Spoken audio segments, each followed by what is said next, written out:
Previously on Film Fracas. Wish upon a star.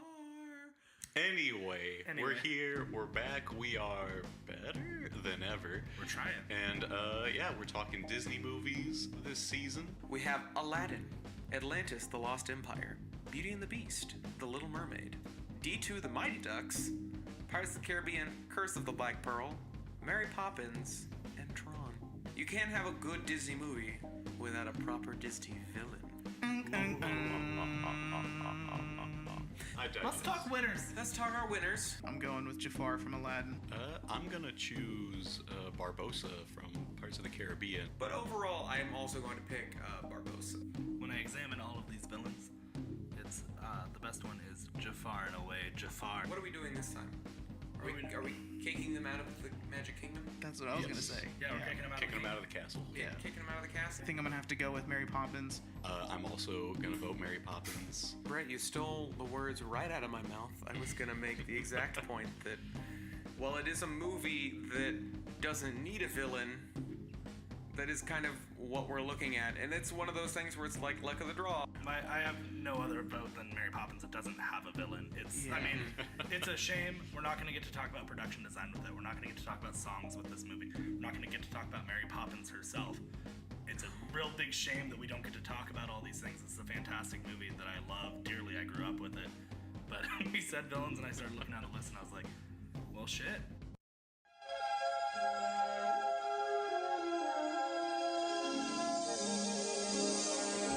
And now, on with the show.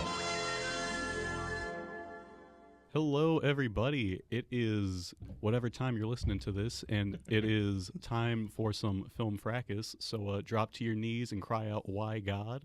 Or settle in, because we're here for another episode. We're in Season 2. This is Brett the Rock Johnson coming at you. With me, as always, are Phoenix, the Party Zamboni Zarola. Why, God? We got Robbie, the main man, DeShazer. What is up, everybody? We got Carter, the whole Heffin' Show Spilliards. Howdy, howdy, howdy. And special treat for you guys, we got our special guest, Graeme Hellboy. I'm sorry, I forgot your last name. Gorra. Graeme Hellboy Gorra with us tonight. Last name is Graeme Hellboy. We got Graeme Hellboy with us. How you doing, Graeme? Doing all right. Very happy to have you here. We're so excited. We are recording today from the beautiful Permanent Record Studios here in Austin, Texas. Hey, so if it sounds different, that's why. It sounds You're not, better. You're not going to be hearing car alarms. You're not going to be hearing silverware clattering. It's going to be great. Yeah, I will be doing those SFX. Oh, no. Please, no. So, just a real quick shout out to those of you who bought our merch. That is absolutely why we were able to do this recording session tonight, and why Graham's going to be on the next 2 episodes with us. Hey. Yes. Yeah. So, Thank you for doing that. Yeah, thank you for doing that. Thank you. So Yes, once again, there's merch available at teespring.com/stores/Film Fracas. And I'm going to include our Amazon affiliate link at the bottom of this episode. You click on that, we're going to send you to one of our movies that we talk about this week, or anything you click and buy there, it's going to go back to the podcast. So if you want to support us that way, please do. All right, and we're going to dive right in here. This is Season 2. We're doing Disney movies. Last week, Mary Poppins got kicked out of the castle. And so this week... Booted off. Yeah, she was no longer needed. She's there on the balcony and someone dramatically pushed her off. And she floated away with her talking umbrella. Yeah. All right, so the movies we got this week are Aladdin, Atlantis, The Lost Empire, Beauty and the Beast, D2, The Mighty Ducks, The Little Mermaid, Pirates of the Caribbean, The Curse of the Black Pearl, and Tron. And so this week, we're going to be talking about production design. Production design, hey. Okay. Carter, you want to give us a little idea of what Yes. Give us a production rundown. design is? And So, what we're talking about? production design, not dissimilar from, if you listen to the first Scene Doors, our production design episode, all things about the design of the movie. How do the sets look? How are the costumes? What is the look and aesthetic of the film? How does it look? We're dealing with a lot more animated movies this time, and so when we talk about animated movies, we'll be talking about like art design, and how does the movie look? That's essentially what we're going for here. And what is the aesthetic and the atmosphere, the atmosphere, the world, all of it. So that's what we'll be talking about, and we'll try our best to compare our animated live action. I think we can make it work. Yeah. Yeah, So- because they all have a little bit of Disney in it. Also, all so- of these movies are very pretty. I don't They think- are. And Yeah. well, one of them's very ugly, but it's pretty in its own way. Yeah. all of them Okay. have their own distinct look, but they're all distinctly Disney. Yes. So, let's get to talking about these movies. All right. What's up first, guys? First on the docket, let's start alphabetically here and just jump to Aladdin. Aladdin. Beautiful, Yeah, gorgeous. it's like just no question. What a great looking movie. It does a very good job. It's one of the first Disney movies to combine a little bit of 3D animation with its regular 2D cell animation. Yeah. 'cause- Kind of a trademark of the Disney Renaissance. Yeah. That you don't quite get Yeah. in its first film, The Little Mermaid, which we'll talk about Mhm. later. Yeah, that's true. We'll be talking about that. But it's got a great look to it. Everything, I mean, just from the frantic, the way that the genie just looks and exists in the world, and how quickly he can turn from the genie into whatever impression he's doing. The look of Agrabah, like the palace itself, and just everything you get to look at Oh, as yeah. they do the whole new world scene. Yeah. It's got like a very beautiful blend of variations of purple and orange and kind of peach color and stuff for the sand and Oh, and, like Yeah. all the blues Yeah, and everything, sometimes like yeah. the cave, like just like the color of all the sand at night and everything, and just the color of like the Cave of Wonders, all like the blues with the oranges, and it's like I know it's like the simple like complementing color wheel, but it looks so good. it works just complete well execution, and both like their costumes are very distinctive. Like you were saying, like just the landscape of the world is just so like beautiful itself. It's well done. Yeah. Yeah.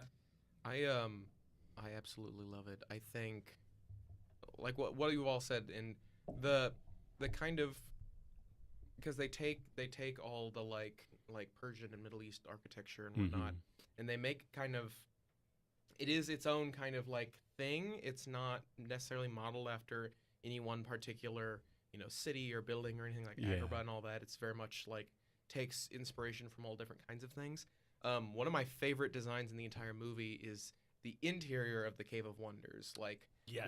when he's climbing up to get the lamp or the ruby or any of that part. I just love the design of it. One of the things I don't love is the exterior of the Cave of Wonders. I think it's perhaps the only of the 3D animation that doesn't really hold up for me.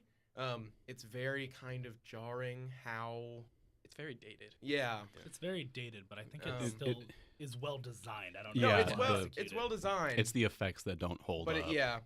but it's like sometimes because the effects don't hold up, the design I think gets lost in it a little bit, and I Okay. think that part of that That's comes. fair. The design looks like it's still rendering. Yeah, I think and part of it's- that comes in with because we watched it on the Blu-ray, and obviously it was not made for that, Yeah. and so I think when it was, either upscaled or however they did it, some of the lines in it, in the Okay, design yeah, maybe I- get kind of That's fair. I see what polished you're saying. out. So yeah, sometimes like the look of the exterior of the Cave of Wonders isn't quite working for me. But I absolutely love the design. Right. Yeah. I'm like, even though it is dated, like I saw it again recently, but I'm still very impressed Oh, yeah. by even though it is Mhm. dated, I'm still Yeah. very impressed by how like seamlessly it just blends into the 2D animated sand. And then Yeah, even, when the sand and then goes even and- when it collapses and just so flawlessly, just you see the sand like float around, and it's like, even though it is dated, I'm like, that's better than anything I could ever hope to do. Right. I mean, let's talk about. I mean, we talked about him last week, but Jafar looks so good. Oh Like, yeah, All the yeah. characters look great in this. Yeah, all the Yeah. characters look amazing. I talked about the genie a little bit, but like the way that like in some Disney movies, like you have famous voice actors, but like you're not meant to be solely thinking about who is voicing that character all the time. This character is made and designed to be Robin Williams. Oh yeah. Yeah, I mean, originally, like in the concept art, it was like the genie was green and had kind of like a kind of Kind of a darker gnarly look to look him. to it. Yeah, Yeah. kind of like a more evilish Like thing. But like kind of like goblin-esque almost. yeah, and then they really played it up for him. Like they changed his color, they changed his facial features to like kind of be more as like fun and entertaining as like the character or like the actor Robin Williams. So Yeah. I think that's like, Mhm. every rough draft Mhm. sucks. They know that. Oh yeah, yeah. Graham, you got any thoughts on this? One of the things that I always love is the actual design of Aladdin, because I know that they based him off of it's an odd choice, but Tom Cruise. Yeah. And I think that really comes through in the way that he has every facial expression, the way he moves, even the way he runs. I think that really comes through. I think it's another use of color, but every single character, like even their clothes, are just so well designed, and every color is unique to them. Yeah. I really love the whole Prince Ali intro sequence, or he's coming through the parade, and just because on the elephant, because they have so many different. There's the shots of them, like of him coming through on the elephants and everything happening all around it, and just like how all of that blends together so well in this kind of whole color palette. I think it's very well done. I mean, I think the thing that sums it up greatly, and I'm going to show you guys on my phone, is like just the poster for it. Like you get that purple color, you get just how delicate that lamp looks. I mean, there's just, I think the design is, and I think it just proves the point that the design is 100% throughout the entire. Oh yeah, for sure. Through the marketing to, even through the end credits. I think you've just got a great work of production design. Yeah, I mean, by all accounts, this movie is shining, simmering, and splendid. All on all looks. Very, very nice. Yeah. Do we have any? I'll, I guess I'll give you that one, Phoenix. It was good. Thank you. We had Carter's a little bit of an issue with the Cave of Wonders, but does anyone have any negatives No, to say? like I agree with your issues. I also Yeah, saw it's- it and was like, yeah, that's it's fair. Yeah. But I That's think to Brett's point, it's well designed. It's just the effects. Yeah, You know, well, and and because Yeah. the only reason I bring that up in particular is because there are other uses of 3D animation in it that I think the design isn't impeded by them. But that to me, I literally was watching the movie and I was just like, wow, that's something. I totally see what you're saying, but just to play devil's advocate on it, and I know this doesn't matter for what we're discussing ultimately, but like those other instances of the 3D animation, those aren't as animated, Yeah, they're no not- pun intended, as the Cave of They're Wonders usually more is. static, yeah. Yeah, Cave of Wonders is a lot more movement. that's all I was gonna say. Which is true. But I think that's pretty much all we can say on Yeah. Aladdin. So let's Alphabetical move order. right on along to Atlantis. Atlantis? Oh boy. Oh, what a production design! Oh my my god. This movie might be more beautiful than Aladdin for me, because it's just like they literally, with Aladdin, they kind of had a jumping off point for this. With Atlantis, they basically just like started from scratch and designed an entire culture, an entire world. I talked about this last week, how they got Mike Mignola to work out. They were basically like, hey, Mike Mignola, you make good adventure stuff, help us out here. Speaking of Graham Hellboy over here, Yeah, I wasn't gonna draw attention to it. I didn't realize what I did till just now. it's all good. But like, yeah, let's talk about that. I mean, it's intentionally done like that. We talked about, talking to Mike Mignola and saying we had a whole meeting about how to do your hands, and he was like, Oh yeah, that's it's just- weird. And I briefly touched on this last week, but like everything in the movie is just designed so well. Yet the movie never like really never dwells on it. No. Yeah, like there's the fight between the Leviathan and the sub, and that's there for like a minute or two. Yeah, and it looks great. And then Carter there's brought nothing. that up last week, and how like the sub is like such a big deal and like so Yeah. iconic, and everybody remembers it, but it's only there It's for only like there for like 5 minutes of the movie, Yeah. and then it's destroyed, and then they're gone, and it's so upsetting because it's so beautifully designed, and like literally, I think you could take every frame of that movie and you could find something. Like when they go into what's the old guy, the benefactor. Yes, I don't remember his name, I but don't remember his yeah, name. that guy. But they go into his library, and you like see all the books and everything, and then like the fire, or when Milo goes into the apartment and Helga's there on the chair, and then the lightning strikes, and she's illuminated by the lightning. Yeah. And like just the design of it is. And then like even in the museum, and I talked about this too. It's like you're only in the museum for a whole like 20 seconds when Milo's chasing, but like when you see Milo running through the museum, you see all the exhibits and everything. It's like these all look so good, but it's like you got to like pause the movie to like really appreciate it. And like watching the movie, it's like it very well could like every frame from that movie could be like a comic book panel. it could, yeah. And it's just like it just looks it's so good. just the way they balance like the light in that movie with like their, like you said, like the lightning strike, and there are times when they go in the cave and there's like those dark shadows and like those dark blues in them, when they're just like sunk in war. It's like really just it's really well done, and it just creates this like kind of fluid feeling of the entire world. Well, the light is so crucial in that movie. Oh, because yeah. you have the crystals are a source of light, the whole source of Atlantis is this glowing light, and the way they like do the contrasts in like the dark caves with the bright lights and all of that's absolutely gorgeous. Yeah. I would say this film does something that I think some other movies or other animated films do that's not as good. I guess not as good. This exceeds, and interiors are all the interiors of Yeah. Absolutely. all look good. Sometimes you can run into just the generic looking house in an animated movie because it's not important where they are, but it's important what the people are saying. But like the giant fish tank at I can't think of the benefactor's name at all. It's Yeah. escaping me. Somebody. Is it Whitmore? Yes. Preston B. Whitmore? Whitmore. Yeah. Yeah. Preston B. Whitmore. Preston Whitmore. The interior of the sub is so intricately designed. Like that cave with the source of the power for Atlantis. Just these interiors are so meticulously designed. Let's bring it back. We're selling a shirt No, that says it. Start the counter. But But, that's I think it really excels here because in other movies you have like a few key indoor locations that maybe have some really careful design to them, but like every interior in this movie, whether you're going to explore it or not, things are so carefully placed and Yeah, for sure. And I mean, even Atlantis as a whole, like, if you were to imagine Atlantis, Lost City, we usually imagine like a city of like technological wonders, and here it's just this run-down, like ruined city. There's, just like debris strewn all over the streets. There's no repairs or anything. It's a very unique and interesting way to design something that has never really been done before like that.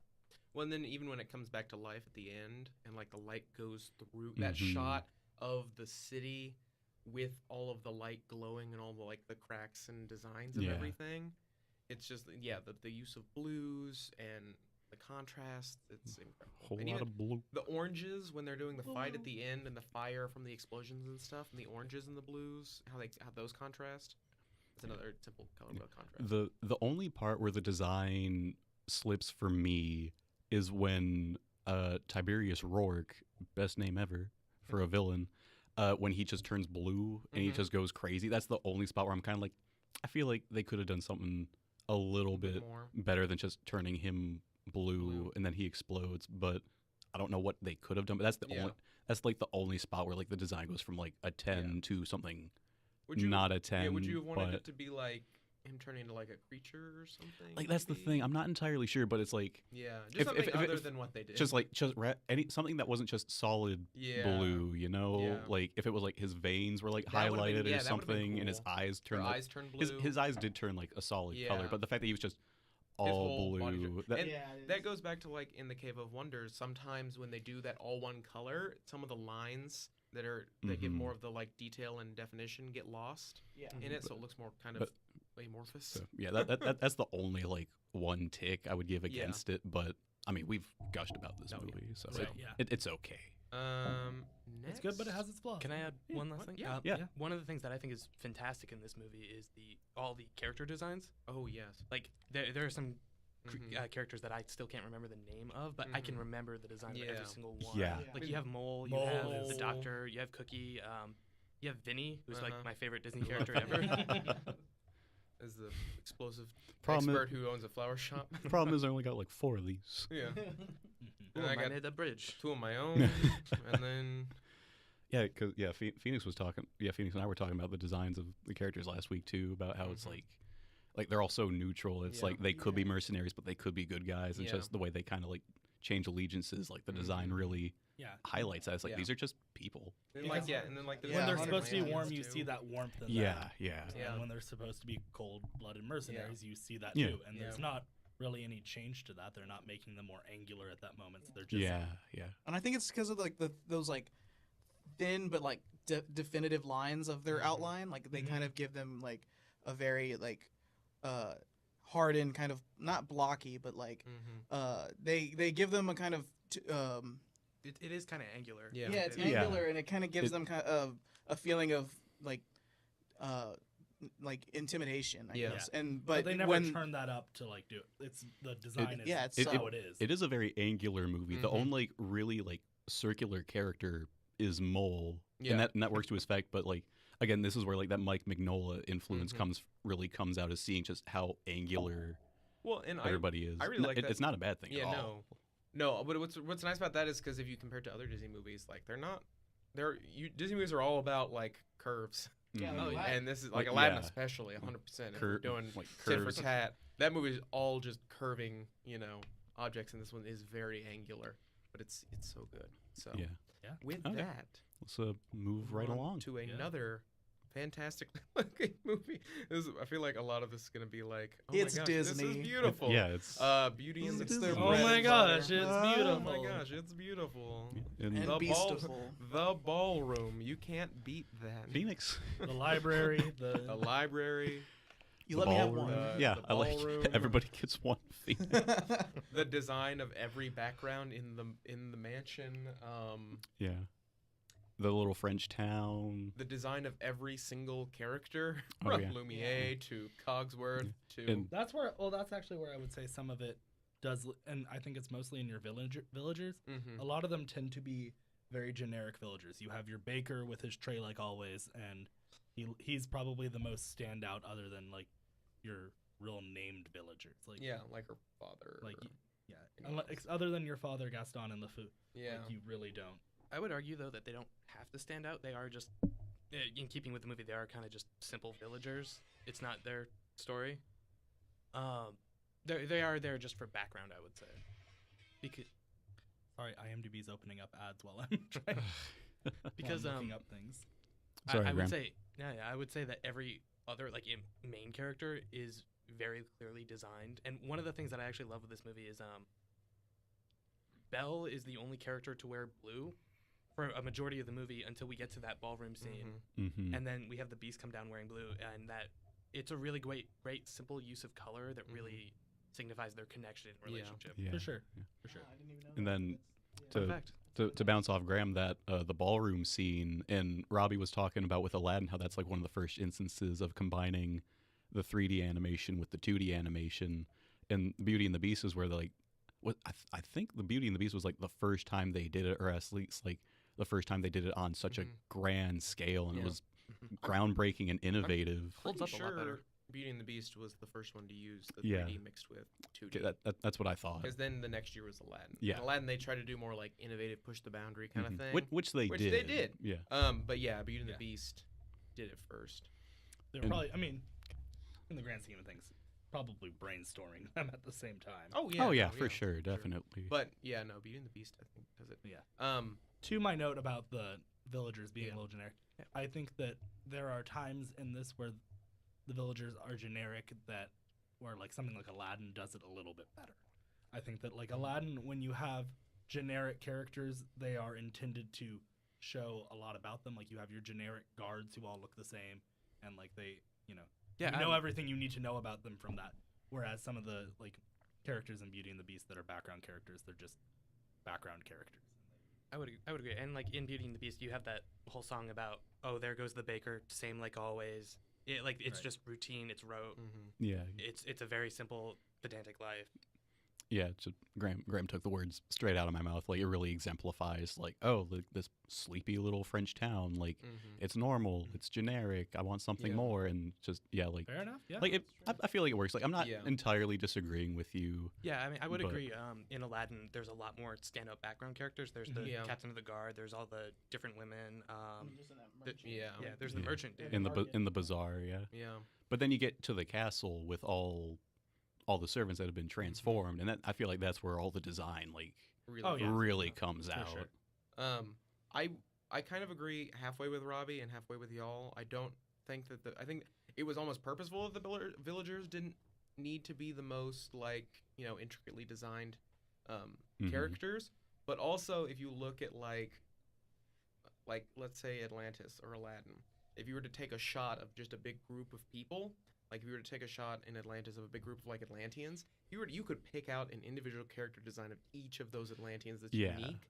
And if you were to do that with like a group of the crowd in Beauty and the Beast, You don't get. you don't necessarily get that. This is exactly what you and I were talking about last week with Mhm. like complex villain versus a Yeah. simple villain. Like everything works for the movie it's Yeah. in a vacuum, but in the context of like comparing them to Mhm. each other, yeah, Yeah. I totally get what you That's guys are saying. Yeah, Yeah, that's exactly what I'm saying. yeah. So I agree that it serves the movie. Right. But if you're See, comparing it to another one, it is like they are Yeah, At see, face we- value, there are more simple Yeah, we characters. just totally flipped what we were doing last Yeah. week. Yeah. Oh, film No. fracas. Well, there I we go. love it. Any Another other 50. points about? I mean, we. Besides talking about how gorgeous it is. Any other negative? Yeah, I don't know if I even got to say anything, but I kind of just agree with Oh, the sorry. general. No. I was like, I was just like waiting to jump in, but I was, y'all were saying all my points. Like the side characters are like maybe the most distinctive aside from like the villagers and stuff, but like the main cast, like they're like so well done. So the interior of the house is amazing, and it's all the things we know about Disney already. Even just like the detail of the flower, which is like supposed to Oh yeah. like just Oh, to yeah. supposed to like mean so much because of what it represents, and they nail it just on every little like line and detail of And- how and- it's shaped and how it's formed in the little glass. Mhm. and just how bright it is Yeah. compared to everything. Like, but it still looks so sinister, even though it's like the brightest colored thing aside from like Belle's clothing and Belle's giant ball gown. Yeah, Yeah. 100%. It's because of all that saturation at one point in Yeah. such a dark and like dusty room. Mhm. Yeah. The stained glass windows during the Oh, Oh, the Prologue. beautiful Oh, ones. Uh-huh. Yeah. gorgeous. there's so much. we're gushing over all these Oh, films. How are we yeah. gonna pick one to I get rid know. of at the end? All right. All right, So Moving on. We from love that, it. Got D2, The Mighty Ducks. The 90s. That's the design style. It should be called D90, The Mighty Ducks. So hockey uniforms. what I love The about ice rink, the second ice rink. Okay, yeah, I think. The Icelandic hockey team. what I do love about D2 is it very much exemplifies that whole kind of like you get the Disney movies of the era that were like either the straight to DVD sequels or the movies like that were all like oh like oorah we can win, like anything like that, and they all have this very like Disney sheen about them, like they're all very polished and very like Mm-hmm. nice and clean, and that's like exemplified by this movie. So it is its own look and it is very unique, but I like it in its own way, but it is harder to be like, because there's nothing in it to me that necessarily stands out as like, oh my gosh, that's breathtaking, but it's like it kind of in its own way is impressive.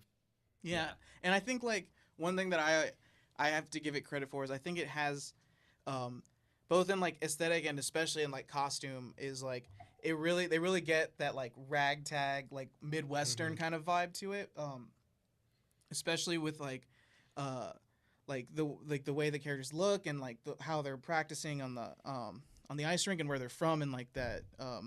Is it Minnesota or Michigan? I was From Minnesota. Minnesota. Yeah. Okay. Sorry.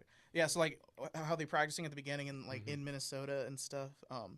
They have that kind of like they have that kind of feeling for that team. Like Yeah. you get why they're liked because they're so innocent and like standard and like underdogs, but they're representative of like a larger idea or like a larger value that they have, which is ducks fly together. It is odd that a Disney movie can have the same aesthetic as a Blink 182 music video. And by that I mean like the scenes where they're playing roller hockey at skate parks, and Yes. Okay. it's very Southern is. California beach and skate. Yeah, like, no. D2 is very 90s. Yeah. It's like this is the 90s. Like, Yeah. Take it all in. And And obviously it wasn't meant to do that at the time. It was just No. meant to be modern, I mean, guess. I found that the Yeah. 90s almost more than other movies is very much like, because the 90s style was so weird that it's like Yeah. and just different that a Yeah, lot of not much ages well. Yeah. in the No. from the 90s. but it's like No. a lot of movies very much unintentionally are just like, oh, that's very 90s. yeah. Like an extremely goofy movie. Yeah. Like It's 90s. yeah, 100%. I see what you're saying, Phoenix. I guess it's hard to like really like counter or like argue against that. But as far as like the sets go, there are times where it's very clear that they like are on like a set, like, Yeah. in a sound Yeah. studio, because the first like the one that immediately jumps to mind is when Tibbles, is that the businessman's Yes. name? Yeah. Tibbles is like, Gordon Bombay, here's the condo or whatever that we're paying for you, and there's like like they're almost like townhouses or something, like, and you clearly see these buildings all right next to each other. Then they go inside, and this thing is just like enormous and sprawling. It massive. looks like Tony Stark's mansion from Uh-huh. Iron Man, and you see the window, and it's just like the This giant bay ocean. window. And I'm like, aren't there other people? Like, aren't there other houses like on the direct sides of you? Like, how is the ocean right there? Like, it's just This very is Gordon clearly like Bombay's back house. projection or like a green screen or something outside. And so that it's just, there are times where it is very much kind of like, oh, they just had to build a set to be like, look, here That, we are. your generic locker rooms, like I Yeah. feel like the ice rink is the same ice rink throughout the entire. They're going to be in a I- tournament. yeah. I I'm pretty maybe sure- yeah. maybe Pretty two sure max, it's the same ice. but rink. it's I think it's the same ice rink. The And I think that's audience why they shots are very like, Yeah. oh, this is not in a stadium. You're just Yeah. put seats together. Yeah. this is, and it's also like when like that's why I think they go to like a roller, like hockey, like concrete. It's like a somewhat- skate park. Is so that it's not a third time using the same ice rink Yeah. and like dressing the set a little differently. That being said, I will say like good on them for efficiency and being able to dress a set differently and make it. I mean, at first glance, if you're not picking this movie apart, Yeah. they're different places. Yeah. Like Graham, you have anything to say about D2 the Mighty Ducks? I don't think I have really anything to say about All any right. of the Mighty Ducks movies. Have you seen D2 the Mighty Ducks? No, this is the only one on the list that I have not seen. All right.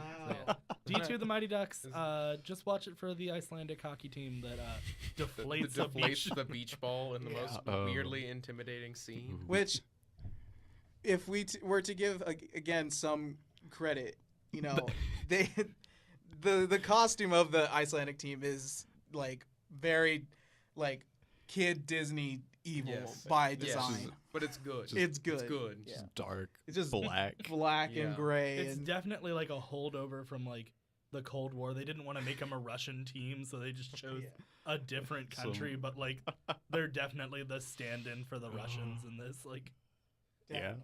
Yeah. Definitely. Yeah. So, anyone else anything to say about D2 the Mighty Ducks? it's Uh, got a look. It's got a look. Yep.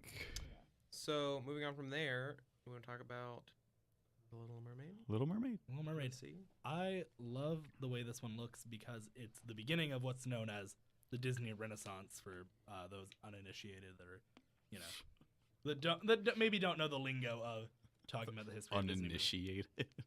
Yeah, that's a word. It works. But it's this kind of time after a dark period of kind of lower performing, Yeah. like lesser known Disney movies now to us especially. And so in 1989, The Little Mermaid sparked what's called the Disney Renaissance. It lasts for about 11 years, 12 years. It really It ends with Tarzan. It ends, yeah, Like 98, 99. 99 because Atlantis didn't succeed and Yeah. Emperor's New Emperor's Groove. New Groove didn't No, Planet. No, Emperor's New Groove was like a modest success. Yeah, but it wasn't as. It was Right, it was the right, Renaissance right. Yeah. dying Yeah, you don't hard. think it's it, the- was like the last great movie. No, yeah, I got you. But that was a good movie.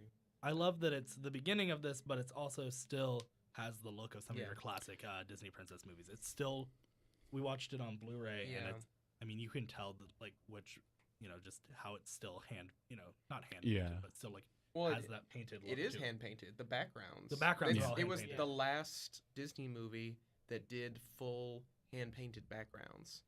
Yeah. Um, and out they're of those. gorgeous. And they're Oh, yeah, yeah. you can tell because I mean we watched Little Mermaid and Aladdin like back to back, and I mean I could instantly tell a difference Yeah. in the backgrounds. Yes. Because the amount of detail that goes into those painted backgrounds is astonishing. Oh yeah, it's And there's just a little bit of grain to it it's because insane. it's hand, Yes. and then everything looks so smooth in the background. of Mhm. Aladdin. hmm Not that that's a Yeah. bad thing for Aladdin, but like it's definitely a look that the Little Mermaid Yeah. uses to its advantage. Yeah, it's and just then- evidence of like The the care that went yeah into it. the more effort into creating these backgrounds. Like you're gonna have that kind of different quality, and that's where the Little Mermaid shines over.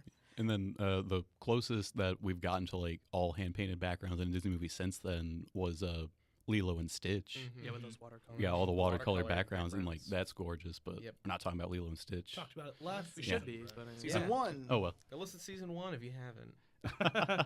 but It's good. We talk about that. yeah, movie. like Little Mermaid is gorgeous. Kind of to go back to like Carter's point about Aladdin. It's like it was '89. It was like the start of the Renaissance, and so it's like it kind of shows a little bit, like not not everything is like on all the time. Some of it doesn't look as great as some other stuff in it, but like I feel like that's kind of like that's a product of the time. Like it's still gorgeous. It's just they're still kind of like finding their footing, and like you can tell it's the start of the Renaissance. Not that that's like a major knock against it.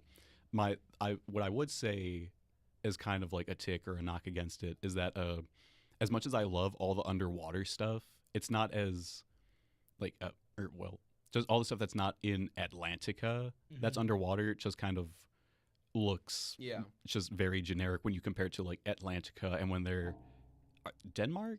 Is that where the Little Mermaid is? Denmark, When they're like up like in the town in the palace in Denmark. Eric's castle. Eric's Castle, yeah. Like everything is just, but when it's just like those bits that are just like underwater, where it's kind of like anything underwater that's not like either the crash, like the sunken ship, the Atlantica, palace, or the under the Ursula's, sea number. Or Ursula's Those major set cave. pieces have their design to them. Yeah. Like the part of your world and her grotto and Yeah. The major set pieces are all good, but when it's not the major set pieces, it is very kind of like you can tell not as much time was put into it. I don't know if I'd necessarily fault it though, because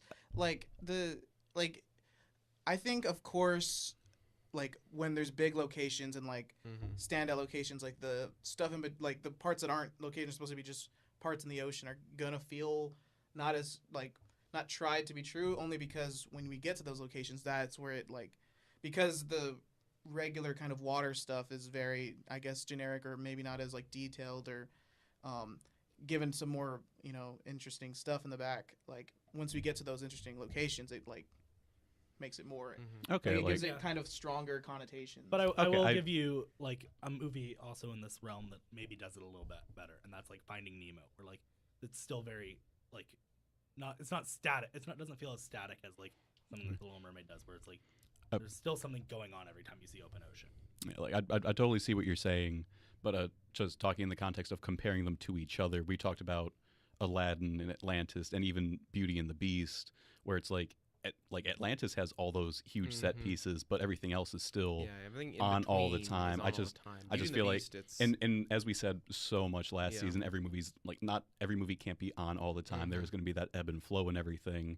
But I just feel like the ebb and flow in The Little Mermaid is a little more noticeable and apparent. And so compared to everything else that we're talking about, that's where I will consider it to be kind of a knock. Yeah, I totally see what you're saying, though. Yeah, and I see your point too. But most of that does go away once she's out of the water. Yeah, exactly. That's what I'm saying. It was like, and again, like it's a knock, but they honestly spend so little time in those just like in between underwater moments. I think that's why it's just so noticeable, is because there's so much else going on that when it is generic, it's very like, oh, this is. Yeah. But then by the time you notice that, you're off to the next big set piece. I do. I absolutely love the character design in this movie, because like each of the characters has a very unique look, and they're all very like different from one another, and they're all very like Ursula. Most of them are fish. But like I love the look of like Triton compared to like Ariel. Flotsam and Jetsam look pretty similar. Did you know Flotsam and Jetsam? And then Ursula, of course. I think Ursula's kind of the standout. Oh yeah, we gushed design. about Ursula last week. Even Prince Eric, like you compare Prince Eric to the other Disney princes, and he stands out. He stands out. I mean, he's got a more of a look. He's much more casual than the other Disney princes are. I love that. He's got the puffy loose shirt. Yeah, he's a soft rock. He's very singer. much he's very much more like he's very much more kind of like piratey. If we're gonna talk about that later. Yeah, pirates. Oh, but even stuff like Sebastian, like the way he moves and like Flounder and the French chef. Le Poisson. But I kind of find myself comparing this to the Beauty and the Beast, where it's like all like the creature characters, all the anthropomorphic things that aren't the human, like like the main characters have their really good designs, but like all the other just random mermaids. I would agree. So, Scuttle is my favorite Disney character. I would agree Scuttle. that this does fall into the exact same trap as Yeah. Beauty and the Beast. That So- the background characters that aren't your main characters are very generic. Yes, for sure. Okay. All those wedding guests. Yeah. Another thing I want to bring up though, that I don't know if we've touched on yet. I just really love the like beachy, bright colors that are in this movie. Mhm. Like, Yeah. it's got it. I mean, of course, it's like set in the ocean and like on a beach, so Mhm. it's got to like kind of get that vibe. But even when you're even just from like the characters, not even just the backgrounds, but like you really just get that kind of like you almost just hear like ukuleles and Yeah. stuff just from like the connotations and like Yeah. the aesthetic you get from these characters and they're just the way they're colored. Yeah. Prince Eric's red sash belt Yep. thing. I actually love that. It's so great. You have anything you want to add? I would add the kiss the girl scene. Actually, I think that's Yes. a really It's different. That it's a lagoon is unique so way of Mhm. just having the because like with Beauty and the Beast we have they're dancing in a ballroom, Yeah. which is beautiful and well done, but here it's a little more unique to the movie. You Mhm. get them out in the water with all the weeping willows. Mhm. Yeah. You have all the animals like making music. I think it's a really unique way of doing it. Yeah. That scene also shows that Sebastian has control of the elements because when he's trying to get all the music to start, he says winds, and the wind starts blowing, and it's like, oh, Sebastian Sebastian's is a a god. god trapped in a shellfish. It would not I mean, surprise when me. you're a talking crab, yeah. He is a Anything's possible. seemingly That's a fair That's point. another. Godlike character. godlike character. All right, that's our Disney theory that we just created just now. Our All bad right. Disney theory. We got one. All right, so moving right Right along, along. let's talk about our next exciting film, Pirates of the Caribbean: Curse of the Black Pearl. It's good. Love this movie. So I just this last weekend I just rewatched all 5 of them. And while not all 5 of them are fantastic, I will say that what is consistent across every single one, and especially with the first one, when I think the first one will probably never age, is because whenever you shoot a film on location this much, it shows. Absolutely. Like that movie, you feel like it's in the Caribbean because it was. like everything feels like it's there, and the colors are so much more rich. The ocean is so much more, Yeah. just like the width and depth of it is just so much more impressive in those shots. And then like the design of all the ships and the pirates and the skeleton pirates and the design of Port Royal and the design of Isla de Muerta, And Tortuga. Tortuga. Everything. Everything is on point there. Like Disney literally was like, let's get every single thing right for Yeah. this. Well, there's stuff like the fact that with character design and costuming in this one. Yeah, no, costuming's insane. So fantastic, you have to yeah. do a character design for Barbossa, but you Yeah. also have to do it for Skeleton Yeah. Barbossa. And both of them are just Are so different. on point Yeah, for it. because most of the characters, they had to do a skeleton design of that character. So they had to come up with a completely different but similar look. Like, and they do that again later in the movies with like the Davy Jones and like the fish kind of people. And then they also design them as like regular pirates. Because they were having to do like double duty on these characters. Is like Jack when he turns into a skeleton. Spoiler alert. Oh wait, what? What? Watch these movies before you listen to the Yes. podcast. But it's lovely because he like I love the moment when he like clicks his ring or he clicks Oh, the you- medallion and his rings between his like bone fingers, and that whole look of like all of his like bling on his like loose skeleton fingers. He's just like, oh, that's interesting. Uh-huh. It's like, what? And yeah, and it just really shows because I mean, this movie was nominated for best makeup and best visual effects. Didn't win for some reason, yeah. but yeah, it just all the effort just Mhm. shows so well. And you saying like why this one will age, like not age compared to all the others, is like I think that Yeah. like yeah, because they filmed Yeah. on location, whereas like in Pirates 3 they built like the entire Singapore set, and I think like that really shows because Yeah. like yeah, it's just Yeah, no, because there are other movies that like Raiders of the Lost Ark. While it is also very set based, a lot of it was on location, and that movie I don't think ages no, very much at all. It's that kind of same as like if you shoot on location, yeah, the movie doesn't age. yeah, totally got you. Yeah, I mean, I would say that like, barring the limited technology for some of the CGI pirates, Mhm. the skeletons, this movie's real. Like this is up there It's with Lord of the very Rings. It real. Oh, happened, yeah. Lord of the it's Rings is not- the other one that will never age. I was gonna Oh, say yeah, that. for I'm not a sure. huge fan of Lord of the Rings, but Mhm. I will say that like that's another place where doing filming on Mhm. Yeah. location so much is that it becomes those locations. Mhm. Yeah.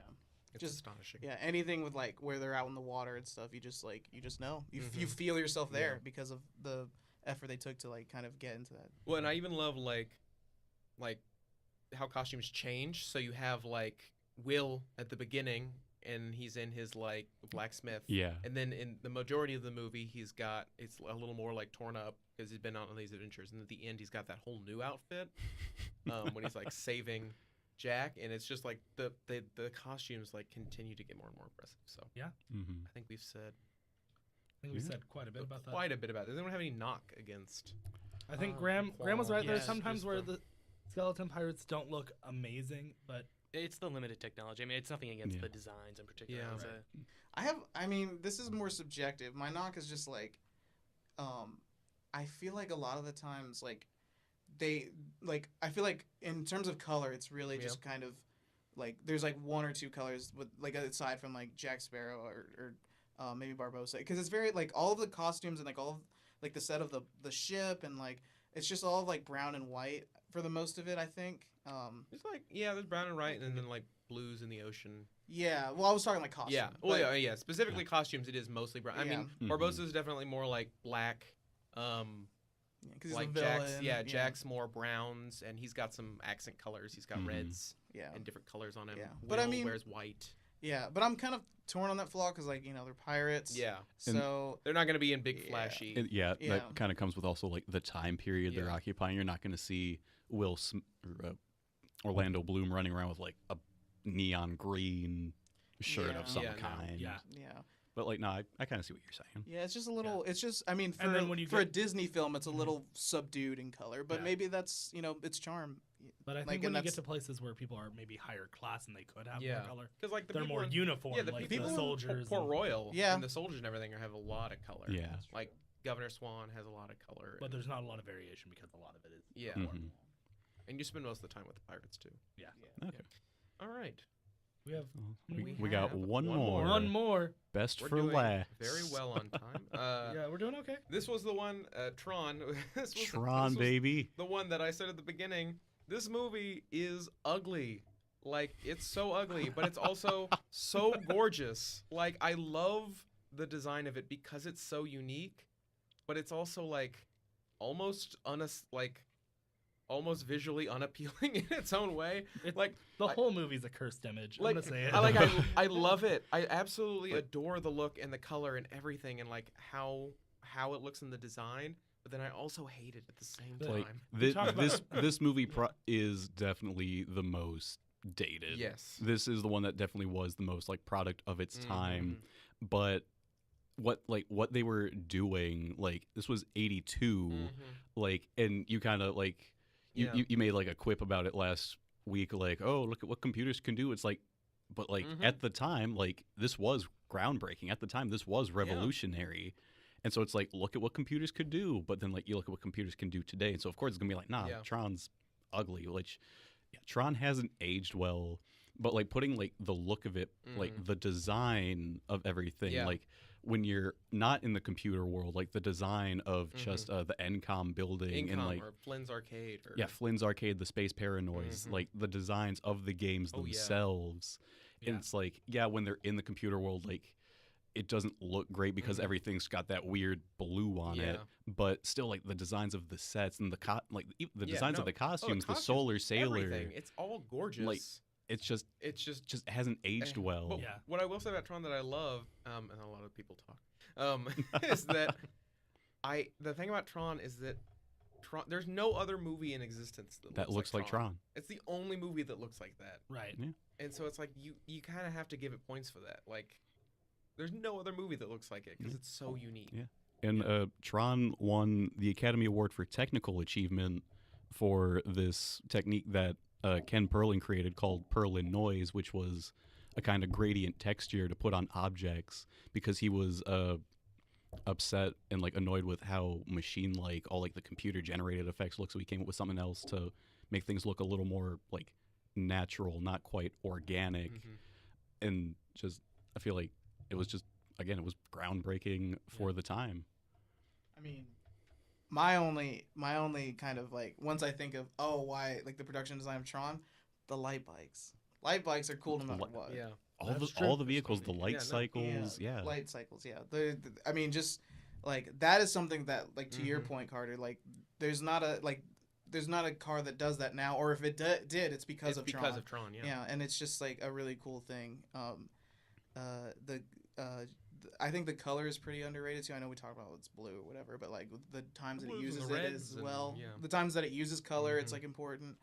I think my kind of like flaw, if I were to find one, is I see your point about it kind of like it being different, but I wouldn't necessarily say this was revolutionary even for the time, because when you like, it was in 82, right?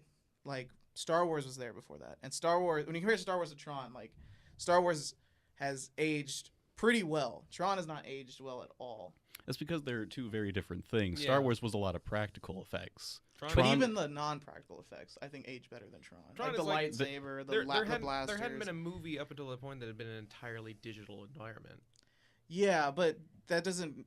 I don't think And that discredits how it looks. Still, I mean, Right. You You could could talk still- about how revolutionary it was. If it doesn't look good, it doesn't look good.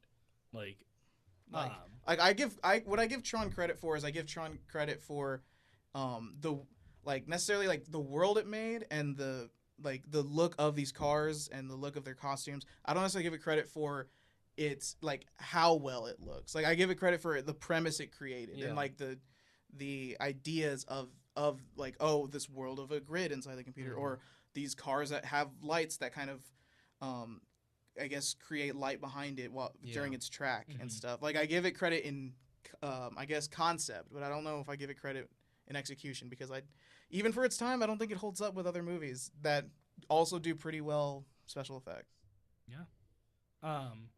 what I will say is there's some places in the real world that I think are a little lacking. I think you've got kind of a generic office for the one guy who's the head of, I can't remember the company's Amazon? name.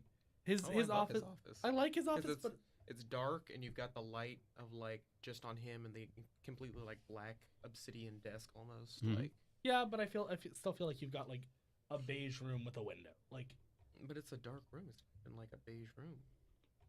but it's Because I mean, they only have like really like 2 sets in the real world. That's like his office and Flynn's arcade, and then there's the I guess and then there's like the CPU room. the CPU room. That's very. I mean, it's once again, it's like a product of its Yeah. time thing. That CPU room is barren, and like, they've got the CPUs in there, but like it doesn't have a lot going on. It's got some chairs, it's got some, but like it's What? No, there's a whole lot Yeah, going there's a on in the whole lot going on CPU. in the Like, CPU where room. Flynn gets brought into the grid. well, I'm talking about like the part where they're like walking through before it, and it's just like white CPUs and like Oh, okay. yeah, Yeah. that actual room where he gets in, there's a lot of stuff going on, and that's because once again, like I think Okay, it's the same yeah, thing we're talking about with, I was confused about what you were talking yeah, about. same thing we're talking about with like the Little Mermaid, where it's like, yeah, you have your places where big set pieces Okay, yeah, happen that are very well designed, but like a lot of stuff's like between that, like No, I see. you're what- getting no, from I- point A to point B is a little generic. Okay, I see what you're saying. I do actually have a small issue. I would say that sometimes the use of color is maybe not as similar to what Phoenix had with Pirates. It maybe isn't as standing out as it should be, because like there are some great scenes with color, but then you have like the blue uniforms, and I feel like maybe they could really be like popping a little more than they do. That's just a minor thing for me though. Yeah, I mean, I see your point with that. Like, it's just very, like, it's kind of what I was, I guess, trying to say, or like when it uses colors that aren't blue, it Mhm. kind of gives it accented, but because there's so much of it, it just kind of it never feels changing. Like, it's not like something like Atlantis where it's blue the most of the time, but it's so varied and so well done. I mean, Atlantis, is like made a lot later and stuff, obviously, but I see your point. Like, Yeah, it's just the same blue, so of course it's just gonna get dull Okay, for a yeah. while. That's fair. All right. Yeah. So We've now talked about all of our films. Yeah. we can do our Let's do our winners and losers. winners and losers. So, my winner of the week is going to be Atlantis. I think, even compared to all the other Disney movies, which are all beautiful and fantastic in their own way, we hit the nail on the head. Atlantis, you could like find any frame of Atlantis and pick it apart, and the fact that they just rush through it shows you like how beautiful that movie is, start to finish.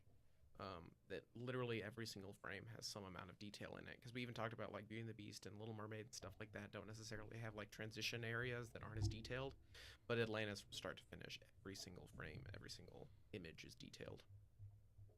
All right. Who's going next? This is a tough one for me, because like as we were talking, so many of these movies are just so beautiful. But if I do have to give it to one, I would probably have to give it to Pirates, because with an animated movie, it's not that it's like easy, but it's easier to put your vision on the page, on the cells. With Pirates though, it's a lot harder to get everything just looking so perfect and just real, and I think I have to give it to that for that alone. Yeah, I have like probably maybe the least amount of like Disney fandom in this room, but I would say one thing that I can obviously say, because you'd be crazy not to say, is like Disney nails production design and art direction almost all the time. Yeah. Like, and this is something where like Graeme was saying, there's so many good ones here. Carter, I know you're thinking that too. There's so many good ones. So I was having a difficult time too, but I think I'm gonna go with Beauty and the Beast. I just think that house is so well done. I think that town's so well done. Those characters are just even iconic in silhouette, just how they're drawn, and then the stuff they've given with the color added to it, and just everything about the art direction and of Beauty and the Beast is well done, and it's like it holds up still, and I don't see it ever not holding up. My pick for winner of the week is actually different, a lot different. My winner is actually going to be Tron, because like, excuse me? Curveball. Curveball. I thought you said careful. I was like, it's my No. opinion. Anyway, just because of how different it is from everything else that we have here, and just like how kind of like I want to say ambitious, but I don't think that is the right word. Just because of like how much of that movie is computer generated, and just how unique everything in that movie is. Like all the different vehicles, all the different games. Just like, is the color the best? Like, no, it's not. Like, I know what this movie is. I know it's a product of its time and everything, but I still feel like it's just so different, and everything just looks so unique in it. And just, I feel like there was a lot of thought put into it, and like, just like they play the Deathly High game, and just like they have whole costumes there. They have that whole bit there, and just the light cycle. Like, yeah, I just feel like it is just so different. It is so unique. And just there is no movie that looks like Tron, for better or for worse. Not even Tron Legacy. Like, not even Tron Legacy. And just, yeah, it's so different. It's so out there. And like, no, it is dated, but I still think it's very good. All right. This week I'm gonna have to go with Atlantis: The Lost Empire. It has such a unique look. It's a look that is so much its own. You can show me any frame from that movie, and I would be able to tell you exactly what it's from. And I think Carter kind of put it out there best. Is it's just so unique. And it stands out, and it's always going to. It's of the movies here, other than Tron, I think it marches to the beat of its own drum the most, and it has a very distinct production style. It's very mature. It is. That's exactly what it is. It's very mature, and that's why it's one of my favorites, and why it's my winner this week. Yeah. Cool. So with every winner, there must also be A loser. Yeah. Someone to get kicked out. Someone to get kicked off the Castle. Kicked out of the castle. Kicked out of the castle. I envision they go up to like the very top balcony, and then someone just like Spartan kicks them off. And they, like, I'd like to think they just have to leave. Um, They walk out no. the front door, and then they pull up the I drawbridge. don't know. That's not Walt as Disney just kind of theatrical. like holds their hand out and then walks back in. You know. Or in Disney fashion, they could just fall into oblivion and just be like, Anywho, Anyway, let's. as much as it pains me, I'm gonna have to get rid of the Mighty Ducks this week. I do love them for their own way, and kind of, I do love that kind of like '90s design and that sheen of it, that like almost like clean veneer that they put on it. But compared to these other movies, it simply is lacking. So yeah, that's all I would say on that. Yeah, I'm also gonna have to go with D2. just the sheer amount that we talk about every other movie compared to D2, I think kind of is telling. And also, even if you haven't seen these movies, every art design is still very unique. Like, you would recognize it just by seeing a picture. D2, not really. I think. I mean, I'm gonna go against the grain here, but I gotta do it. Pirate. No, I'm just kidding. D2. It just doesn't. It's not. The production design's not good in this movie. Like, it's not. So next. Yeah, I'm also gonna have to vote for the Mighty Ducks because, yeah, it's generic. It's 90s, and like everything you were saying about Tron, like I totally see what you were saying, and like there is a lot that I agree with, even though like it was my winner. It's like, yeah, there is some stuff that Tron does not do as well as other movies, but like it's still so different, and just the Mighty Ducks is just pretty generic. Yep. And not that it makes a difference, because I think it's voted off for sure, but I am actually going to send my vote to Tron. I don't like the way it looks, and just for me personally, that makes it the worst of here, even though, I think there's a lot of issues with D2 that you guys all put out there. Tron, it doesn't work for me, and Brett and I, we can talk, you and I can talk about that later off air, but that's my vote. It's obviously I'm outvoted here, so Ducks fly Goodbye. together. Ducks fly together. Ducks die together. Out of the castle. Well- Farewell, D2 the Mighty Ducks. let's So, quickly make Yeah. some make our recommendations and our sign-offs. So you can find me on Twitter at CASpilliards, like spill something in your yard and add an S.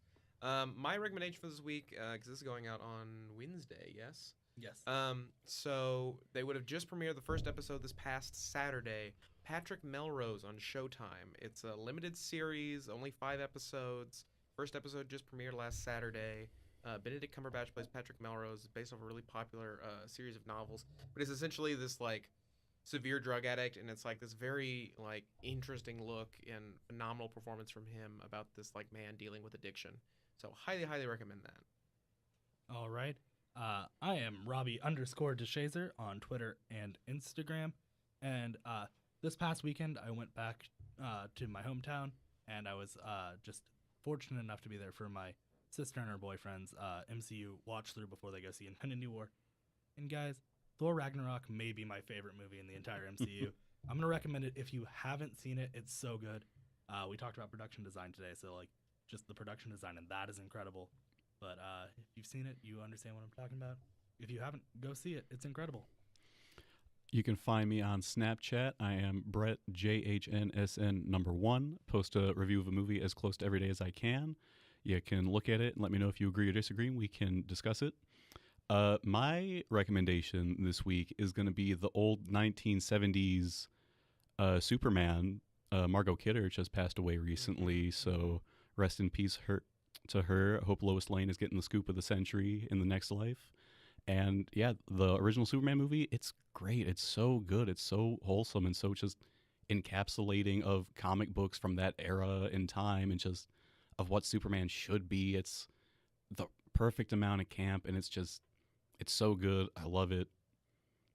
Yeah. You can find me at BombSPhoenix on Twitter. Hopefully tweet things you like, tweet jokes, sad stuff, catch up. But I think I'm going to pick an unorthodox thing because I can't really think of much to recommend, but I'll recommend, if you haven't seen it, John Mulaney's Kid Gorgeous on Netflix. Stand-up special. If you don't know who John Mulaney is, you gotta know now. Just go check out his other specials, specifically this one. Just watched it last weekend. It's hilarious. It's really great, and not much more to say. Check it out. I am Graeme Hellboy Gorra. You can find me just wandering around town. My recommendation for the week is going to be another Taika Waititi movie, 2016's Hunt for the Wilder People. Ooh. It's probably one of my favorite movies ever, and more people need to see it. Need to see it. Well, now you're getting It's it because good. of my recommendation. Recommended I'll check it out. whole filmography at this point because I started with Basically, Eagle yeah. versus Shark, and then we've now gone for Little People and Thor. Ragnarok, yeah. Okay. Well, this has been Film Fracas Season 2, Episode 2, filmed here, or recorded here in Permanent Record Studios here in Austin, Texas. thank you so much to them for letting us record in their studio. Thank you to you guys for your support, giving us the funds to be able to record in the studio. Yes. Special thanks to Graeme for coming out this week. Yep. So happy to have you. Yep. Thank y'all for having me. Follow the podcast on all social media with @FilmFracas. Check out our website, www.filmfracas.com. Yep. But other than that, this Thanks has been for a great listening. episode. Thank you for listening. Thank you for listening. Bye-bye. Thank you so much for listening to this episode of Film Fracas. We know there are a lot of shows on the web, and we are so glad you took the time to listen to ours. Thank you to Brett Johnson, Carter Spilliards, and Phoenix Zarola for helping to write and produce each episode of the show. There's no team behind Film Fracas, it's just us. So consider giving us a 5-star review on Apple Podcasts. It really does help get the word out. You can follow the show on Facebook, Instagram, and Twitter @Film Fracas. Once again, thanks for listening, and we can't wait for you to hear the next episode.